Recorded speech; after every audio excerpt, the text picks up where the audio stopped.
기도하시고 하나님 말씀 나누겠습니다. 하나님 아버지, 예수의 그 이름이 우리 가운데 온전히 있어 그 비밀하고 놀라운 그 이름으로 우리가 승리하며 또 그 이름으로 인해서 감격하며 살아가는 믿음의 모습 되게 도와주옵소서. 이 시간 말씀을 나누니 우리의 말씀 가운데 함께하여 주시고 전하는 저나 우리 듣는 모든 성도들이 마음이 하나가 되게 도와주옵소서. 함께하시기 원하옵고 거룩하신 예수 그리스도 이름으로 기도드리옵나이다. 아멘. 아멘. 감사합니다. 요즘 코로나 얘기를 제가 매주 지금 드리고 있지만 코로나의 뉴스들을 들으면서 이제 확진자가 나왔다고 하는 교회 또 관련 선교회 이렇게 다양하고 또 이단도 있고 사이비도 있지만 또 이렇게 전혀 알지 못했던 선교회 기도원 이런 시설들이 정말 다양하다. 너무나 다른 시설들이 이렇게 많구나라는 것을 깨닫게 됩니다. 그러면서 이게 참 나타나는 모습이 이렇게 교회 안에서도 다른 모습이 인간들은 존재하는 것이구나라는 것을 깨닫게 됩니다. 사람들은 달라요. 그래서 다른 그 모습들이 드러나는 게 바로 이 종교의 다양성, 어떤 이 기독교, 이 개신교 안에서도 다양함이 분명히 있다라는 것입니다. 사람이 살아가는 이 남녀에서도 가치관과 생각이 다르죠.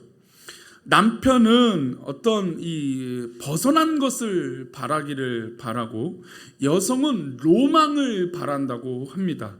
그러니까 늘 어떻게 보면 사실 이것을 또 남녀 불평등이라고 할 수 있는데 남편들은 늘 그 책임이라고 하는 가장이라고 하는 물론 지금은 사실은 이런 표현들을 쉽게 쓰기는 어렵지만 이 일전에만 해도 남편이 가장이다, 아내는 내조한다 이런 개념이 컸을 때는 남자는 늘 동일한 삶을 쳇바퀴처럼 산다. 그래서 자유의 시간이 졌을 때는 이것을 좀 일탈해보고 싶은 마음, 욕구가 있다라고 합니다. 근데 여성은 그런 욕구보다는 내가 꿈꿔왔던 것들이 이루어지는 것, 그 로망들이 이루어지는 것을 좋아한다고 하죠. 그래서 예전에 이런 것으로 뉴스를 검색하다가 예전에 이런 TV 프로그램이 있었더라고요. 따로 또 같이라는 거예요. 그래서 여러 그 연예인 커플들이 나오는데 남자들끼리는 오전에는 남자들끼리 놀고 여성들끼리 이렇게 놀고 휴양지나 이런 데 가서 그리고 저녁에는 이제 부부가 같이 이제 생활을 하는 그런 장면을 찍었다고 합니다. 이런 것뿐만 아니라 이 부부 관계를 찍는 동상이몽이라고 하든지 그러니까 비슷한 사람들인 것 같은데 연예인이라고 하는 비슷한 직업을 갖고 있음에도 불구하고 보여지고 나타나는 모습은 너무너무 다르고 다양하다는 겁니다.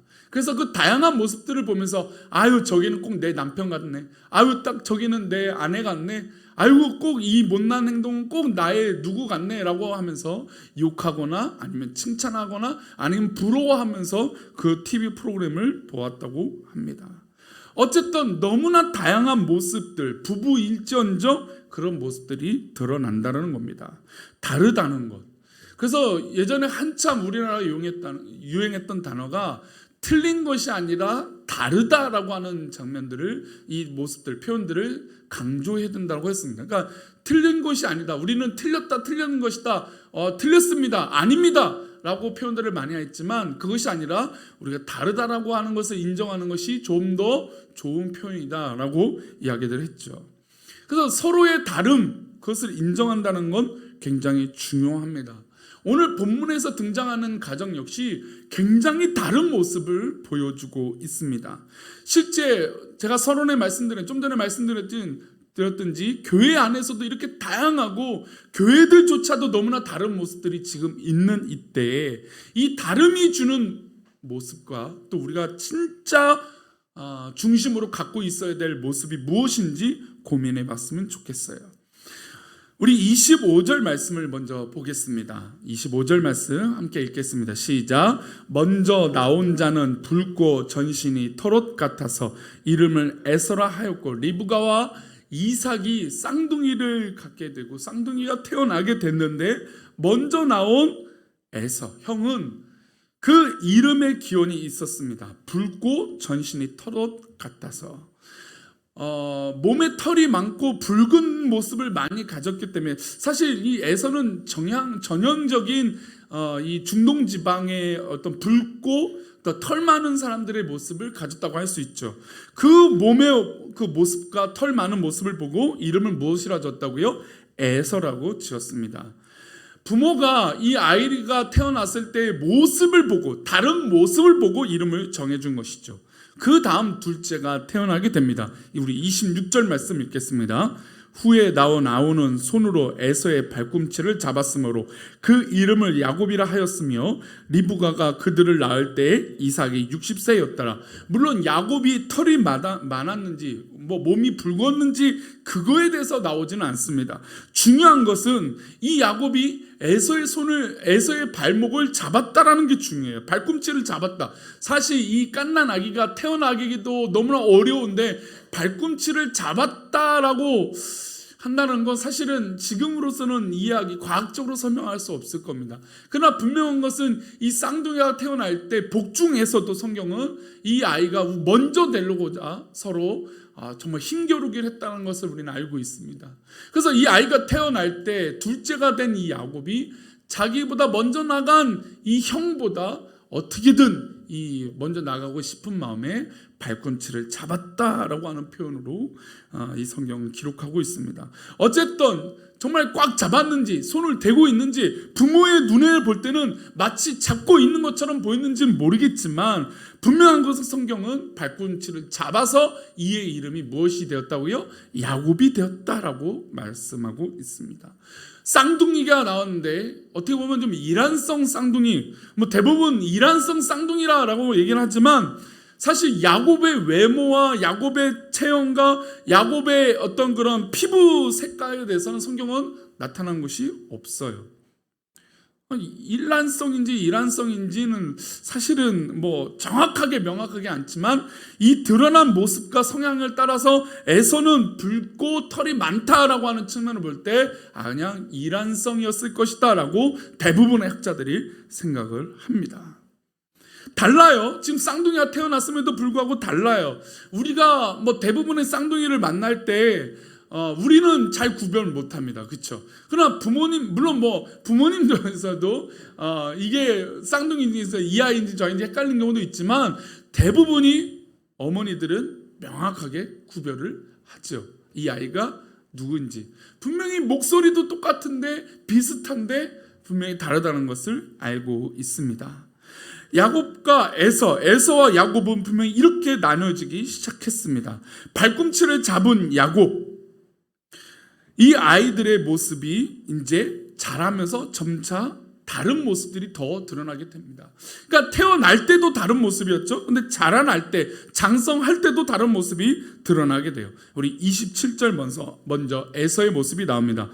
우리 27절 말씀 읽어보겠습니다. 그 아이들이 장성함에 에서는 익숙한 사냥꾼이었으므로 들 사람이 되고 야곱은 조용한 사람이었으므로 장막에 거주하니 이 두 아이가 완전히 다른 성향으로 다른 모습으로 자라게 됩니다. 에서는 익숙한 사냥은, 그러니까 익숙했다는 건 훈련이 되어졌다는 겁니다. 근데 어쨌든 성향상 에서는 붉은 전신의 털옷 같은 이 성향을 유추해 봤을 때 피부나 외향적인 모습을 생각했을 때 이 아이는 들에서 나가서 정말 활동하기 좋은 그런 아이였구나.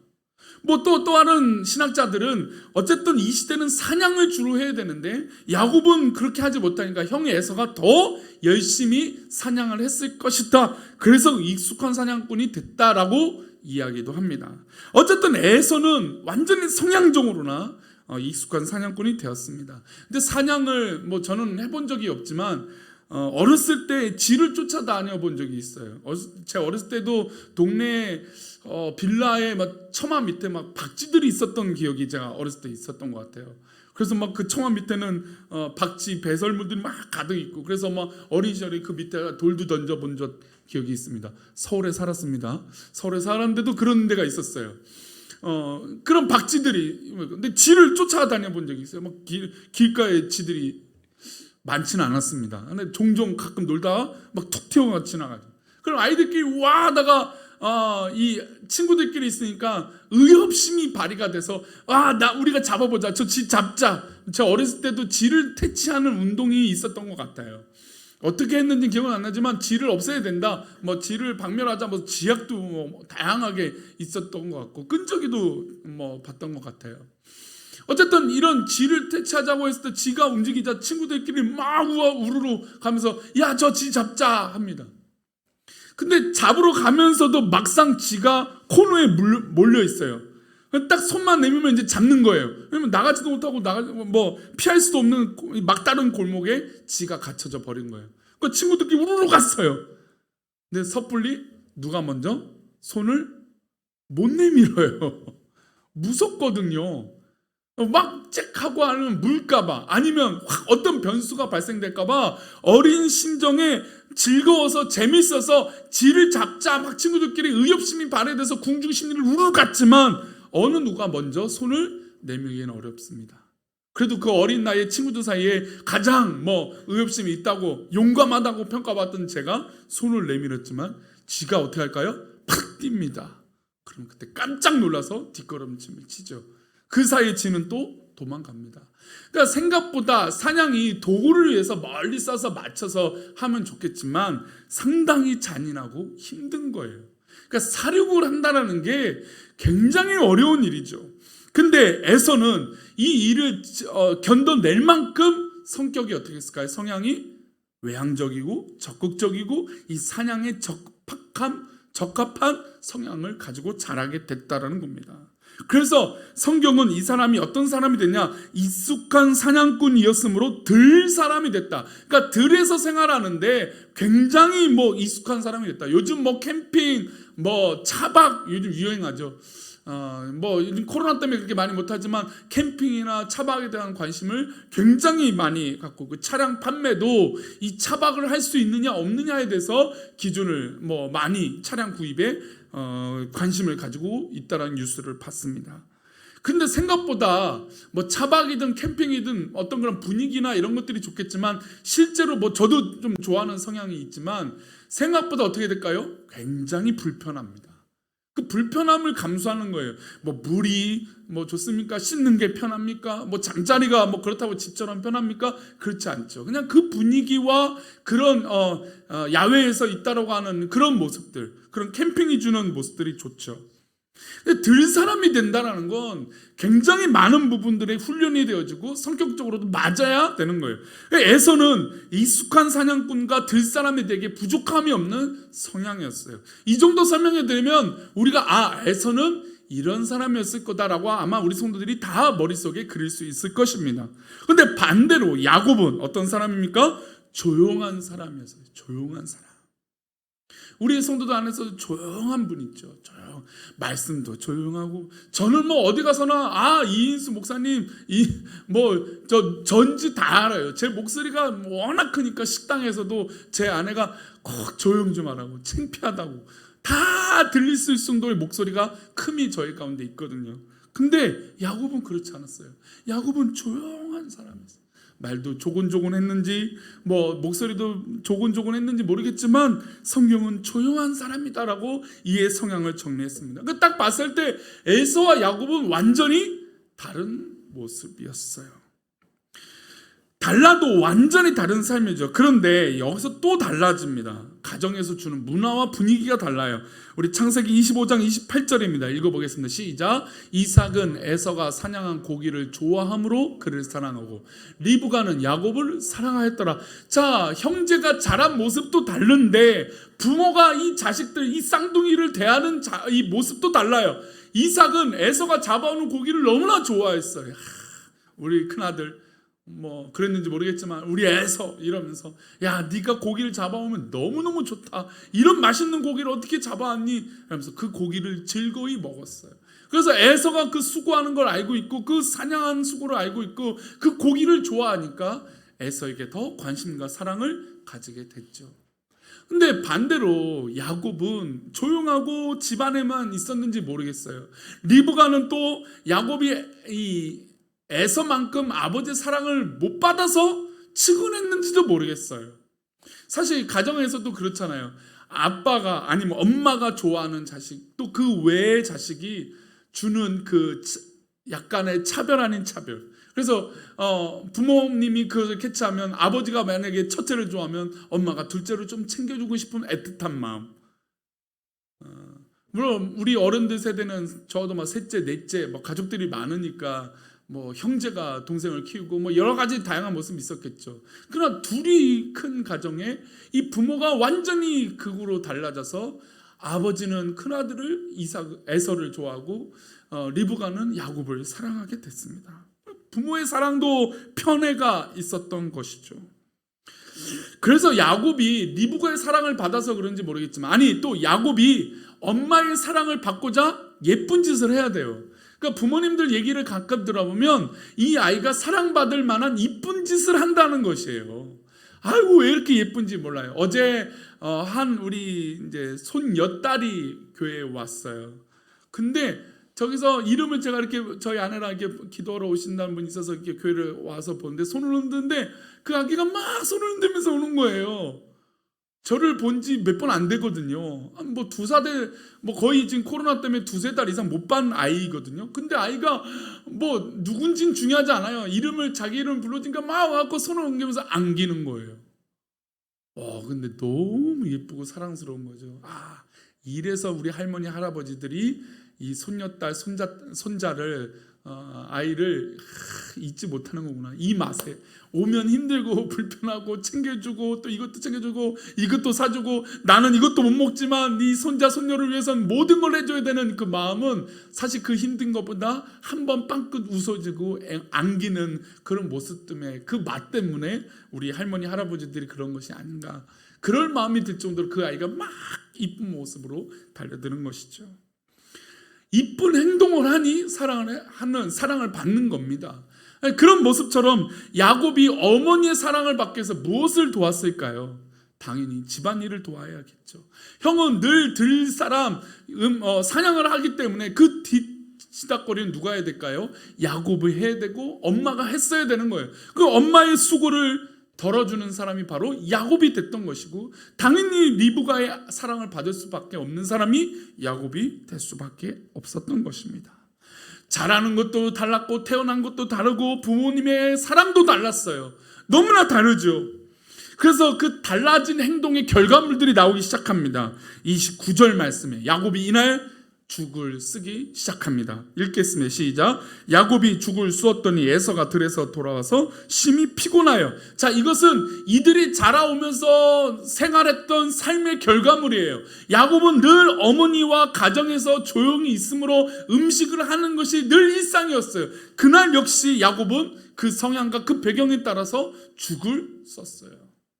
어떤 분들은 이것은 계획된 행동이다라고 말하는 분도 있어요. 왜냐하면 에서가 이후에 이 본문에서 이 팥죽 한 그릇에 장자의 면분을 파니까 야곱이 계획된 행동이다. 물론 그것도 충분히 이해될 수 있는 행동이에요. 그러나 전체적인 배경을 이해해 보면 분명히 야곱은 늘 같이 장자의 명분을 사모했던 사람이었고, 또 늘 똑같이 어머니의 길을 따라서 음식을 하는 데 익숙했던 사람이에요. 그리고 에서는 늘 사냥을 하기 때문에 그 현장에서 먹을 것을 먹기도 하겠지만 그러지 못하고 사냥을 얼른 마치고 집에 와서 맛있는 밥을 먹는 것을 더 좋아했는지 모릅니다. 그래서 사실은 이 훈련과 습관이란 게 굉장히 중요해요. 그렇죠? 야곱은 늘 가정에서 이런 훈련과 이런 습관을 가졌고 있던 사람이고, 에서는 이 습관을 가졌고 있었던 사람이에요. 다른 거죠. 완전히 다릅니다. 그래서 그 행동이 계속해서 나와요. 30절 말씀입니다. 읽겠습니다. 30절입니다. 야곱에게 이르되 내가 피곤하니 그 붉은 것을 내게 먹게 하라 한지라. 그러므로 에서의 별명이 에돔이더라. 에돔이라고 하는 것은 이 붉은 것을 먹었다, 피곤하니 내가 이것을 먹게 해야 되겠다. 그래서 이름조차도 바뀌게 돼요. 에서의 가문이 결국 에돔인데 이 에돔이 이때 이름으로 바뀌게 된 거예요. 이 팥죽을 좋아하는 그런 모습 때문에 야곱에게 말합니다. 내가 피곤하니까 이 붉은 것을 좀 먹게 해줘. 저는 개인적으로 여기까지는 다 성향이 다른 것은 인정이 돼요. 아니, 내 피부색도 다르고 자라온 배경도 다르고 엄마 아빠의 사랑도 다르고 그럴 수 있어요. 인간이니까. 다른 거 다 인정되어져요. 아니, 이것을 인정 안 하면 인간사를 어떻게 설명할 수 있겠어요? 다른 거 다 인정돼요. 어떤 사람은 예민하고요, 어떤 사람은 호탕하고요, 어떤 사람은 즐거이 먹는 걸 좋아하는 사람이 있고, 어떤 분들은 입이 짧은 분들이 있어요. 어떤 분들은 짠 걸 좋아하는 분이 있고, 어떤 분들은 매운 걸 좋아하는 거 있더라고요. 저도 한참 이 코로나가 하도 이제 깝깝하고 하니까 매운 걸 먹고 스트레스 좀 풀어야겠다. 그래서 한 이틀 매운 걸 먹어봤어요. 3일째 되는 날 매운 걸 먹었다가 너무 힘들어서 안 되겠다. 그냥 정상적으로 음식을 먹겠는데, 어떤 분의 모습 보니까 매운 것에 또 매운 것, 매운 음식인데 여기에 청양고추를 또 해서 드시는 분이 있더라고요. 야, 달라요, 달라. 그러니까 사람이 이렇게 달라요. 이거 다를 수 있어요.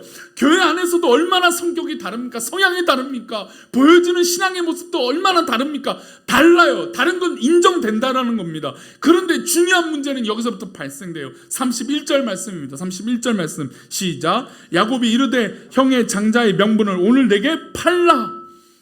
지금 야곱이 요구합니다. 평생 동안 저 장자, 내가 태어날 때부터 형의 발꿈치를 잡고 나올 만큼 정말 그런 간절한 이 장자의 명분. 야곱이 지금 장난스럽게 말했는지도 모릅니다. 한번 던져볼까? 말이나 해볼까? 아이, 설마 이거를 팔겠어? 그랬는지도 모릅니다.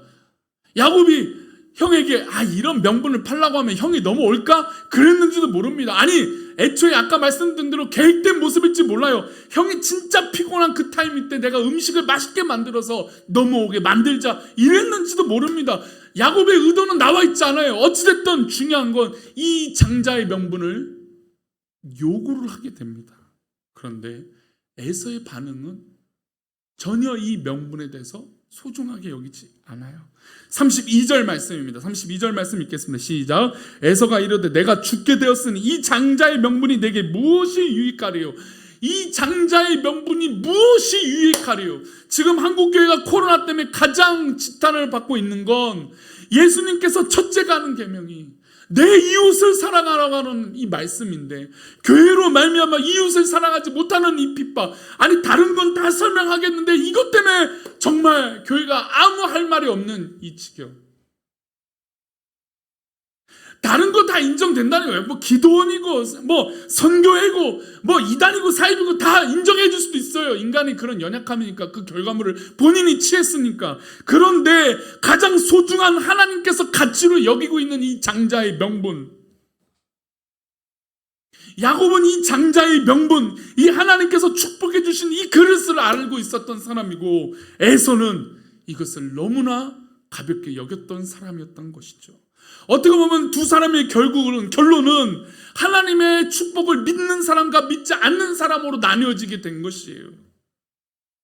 더 나아가 하나님의 축복을 당연하듯이 여기는 사람 에서, 야곱은 간절하게 강구해서 얻어내어지는 그 축복이라고 여겼는지도 모르겠습니다. 그러니 사실 야곱이 나중에 에서 형을 만났을 때 야복강에서 자기 이 골반뼈가 나가고 있는데도 불구하고 매달려서 축복해달라고 했던 기도의 힘은 바로 여기서부터 시작되지 않았을까. 이렇게 거짓말하고 회유가 많았던 이 유혹을 심하게 내비쳤던 야곱의 모습이 있었음에도 불구하고 하나님 앞에 간절하게 매달렸던, 그래서 사실은 인간이 실수할 수 있고 넘어질 수 있어요. 그렇잖아요. 우리가 살다 보면 완벽하게 할 수 있는 게 무엇이 있습니까? 넘어지죠. 실수하죠. 다른 모습이 나타날 수 있죠. 그러나 우리의 중심이 흔들려서는 안 되는 것인 줄 믿습니다. 이 코로나 때 우리가 많은 것을 양보하고 포기하고 다른 모습이 드러날 수 있어요. 그러나 우리에게 가장 소중한 하나님에 대한 믿음, 그 축복은 흔들려서 안 되는 것인 줄 믿습니다. 에서는 이 장자의 명분이 유익하지 않다라고 말하면서, 아이고, 이게 지금 내가 배고파 죽겠는데 장자의 명분이 뭐가 소중해? 하나님 주신 이 축복을 너무나 당연하게 여겼던 것이에요. 그리고 야곱이 거래를 합니다. 33절 말씀을 읽겠습니다. 야곱이 이르되 오늘 내게 맹세하라. 에서가 맹세하고 장자의 명분을 야곱에게 팔아버렸어요. 말도 안 되죠. 아니, 장자의 명분을 판다고 해서 팔아지는 것입니까? 근데 하나님은 이것을 계약으로 성립시키셨어요. 아무리 이 장자의 명분을 판다 해도 나중에 되면 첫째는 누군가요? 야곱인가요? 실제 삶 가운데 야곱이 첫째인가요? 아니에요. 절대로 형은 계속해서 에서예요. 그게 인간사예요. 아무리 우리의 삶이 그럴지라도 우리가 보여주는 관습과 인간들이 생각하는 기준은 똑같아요. 언제든지 형은 에서예요. 근데 하나님이라고 하는 이 믿음의 관점으로 볼 때 모든 다른 것은 인정되어지지만 이 장자의 명분을 경홀히 소홀히 여겼던 에서의 신앙의 고백을 하나님이 받으셔서 이 말도 안 되는 계약을 성립시키신 거예요. 장자의 명분을 팔 수도 없음에도 팔게 된 것이죠.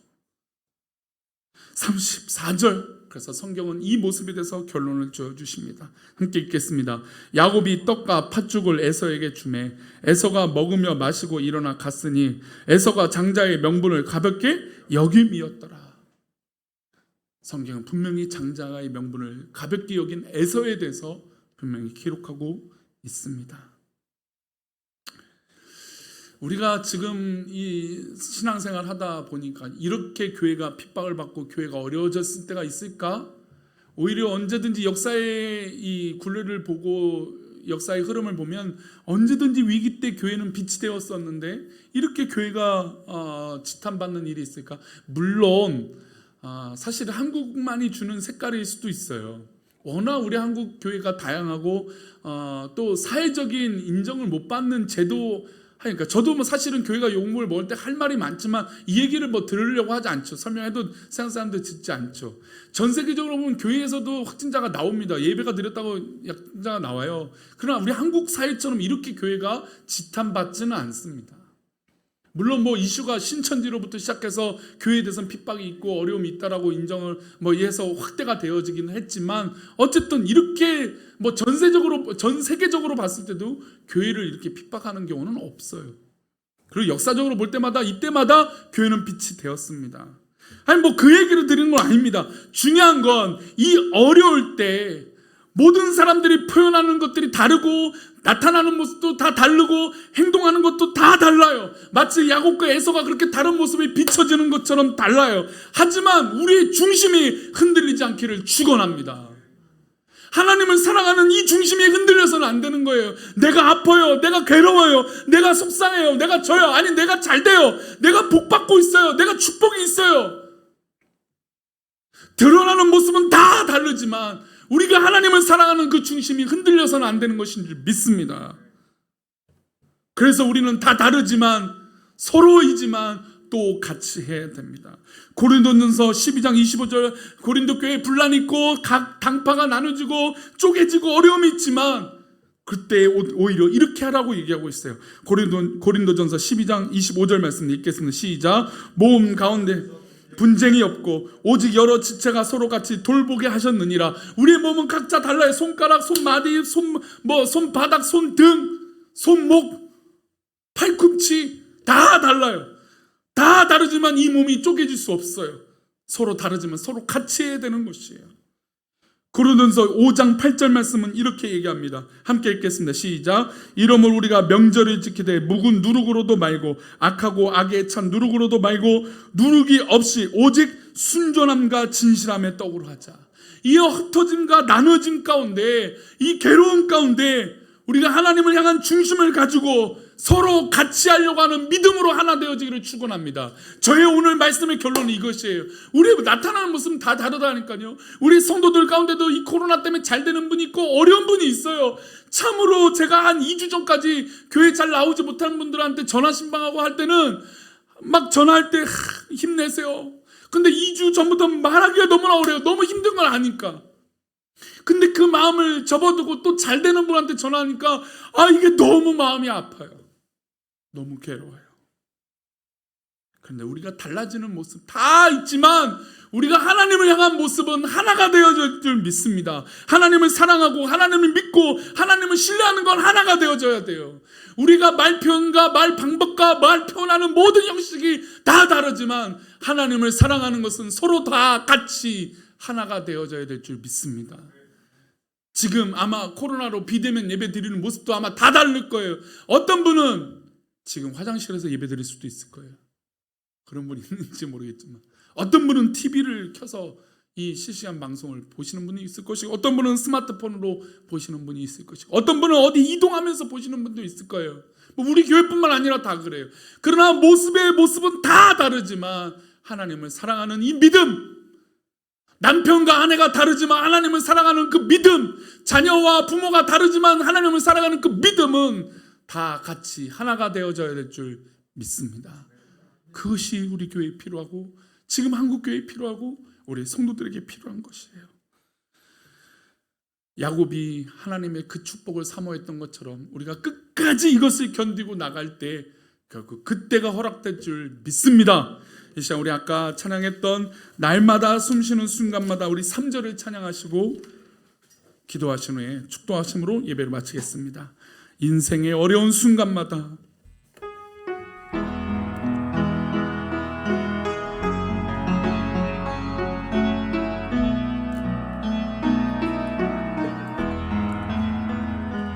인생의 어려운 순간마다 주의 약속 생각해보네.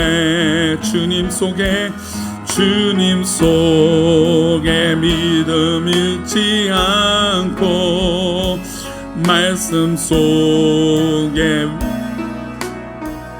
주님의 도우심 바라보며 주님의 도우심 바라보며 모든 어음이 기도다. 흘러가는 순간순간마다 주님의 도우심 바라보며 모든 어려움 이깁니다. 주님의 도우심 바라보며 모든 어려움 이기도다. 흘러가는 순간순간마다 주님 약속 새겨봅니다. 그렇습니다. 우리의 모습은 다 달라요. 그것 때문에 스트레스 받는 게 있어요. 왜 저 사람은 왜 저러지? 왜 저 아이는 왜 저러지? 왜 저 사람은 저런 행동을 하지? 그럴 수 있어요. 그러나 우리가 그 행동이 있다고 해서 우리의 신앙이 흔들려서는 안 되는 것인지 믿습니다. 서로 다르지만 하나님을 사랑하는 이 믿음은 흔들려서는 안 돼요. 코로나 때문에 어렵지만 하나님을 사랑하는 것이 흔들려서는 안 됩니다. 이 시간 하나님 앞에 기도할 때 하나님 코로나 위기를 오히려 우리의 믿음이 더 단단해지게 하여 주옵소서. 하나님을 사랑하는 더 굳건한 믿음이 우리 공동체 가운데 있게 해 주옵소서. 이 명절을 맞이하여 온 식구들을 만나고 자유롭게 만나지 못하지만 그럼에도 불구하고 하나님의 사랑을 더욱더 나누며 온전한 믿음이 우리 가운데 있게 해 주옵소서. 하나님의 믿음을, 하나님의 사랑을 경홀히 여기고 소홀히 여기는 것이 아니라 소중하게 여기는 믿음의 성도들 되게 해달라고 이 시간 우리 다같이 하나님 앞에 기도하겠습니다. 다같이 기도합니다. 하나님 아버지, 우리의 믿음을 붙잡아 주시고 우리가 흔들리지 않게 하여 주시고 하나님의 영광을 드러내며 나아가는 믿음의 모습 되게 해 주시옵소서. 아버지 하나님, 우리 가운데 한량없는 은혜를 더하여 주셔서 이 크신 은혜로, 이 크신 사랑으로 우리가 살아가며 하나님의 영광 내 모습을 드러내며 사랑하는 우리의 모습 되게 하나님 인도하여 주옵소서. 사랑하는 우리 교회 모든 성도들을 지켜주셔서 하나님의 크신 계획 가운데 살게 하여 주시며 하나님의 크신 은혜 가운데 우리가 살게 하여 주시며 하나님의 도우심을 바라보며 나아가는 믿음의 삶이 되게 도와주시옵소서. 우리 모든 성도들을 붙잡아 주셔서 하나님의 크신 계획으로 인도하여 주셔서 하나님의 영광을 드러내며 나아가는 믿음의 삶이 되게 도와주옵소서. 하나님께서 함께 하여 주시길 원하옵고 그래서 우리를 붙잡아 주시며 이끌어 주실 것을 믿사옵고 거룩하신 예수님의 이름으로 기도합니다.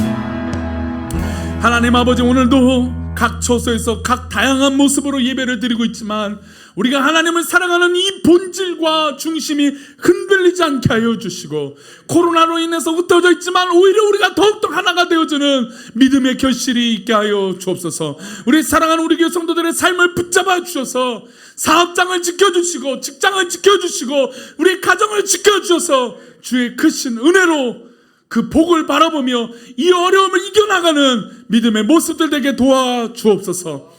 하나님께서 우리 성도들의 삶을 하나님께서 기뻐 받아주시며 믿음을 받아주옵시고 기도를 받아주옵시고 우리의 신앙을 인도하여 주옵소서. 우리 성도들을 붙잡아 주실 것을 믿사오며 거룩하신 예수 그리스도의 이름으로 기도 올려옵나이다.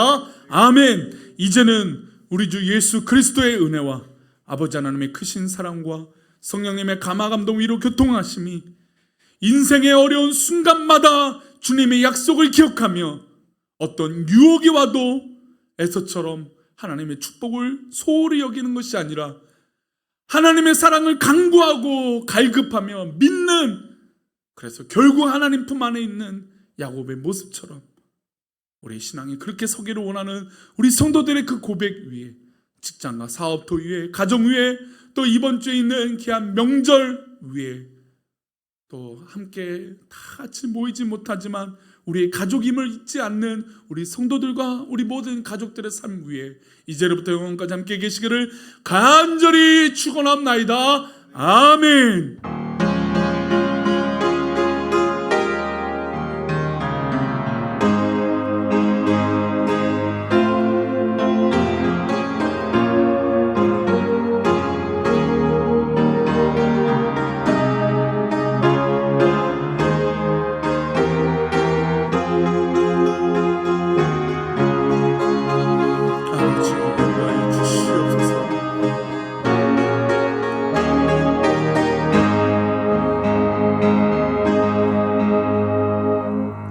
예배를 마쳤습니다. 이 한 주간도 또 설날도 건강하게 잘 보내시기 바랍니다. 감사합니다.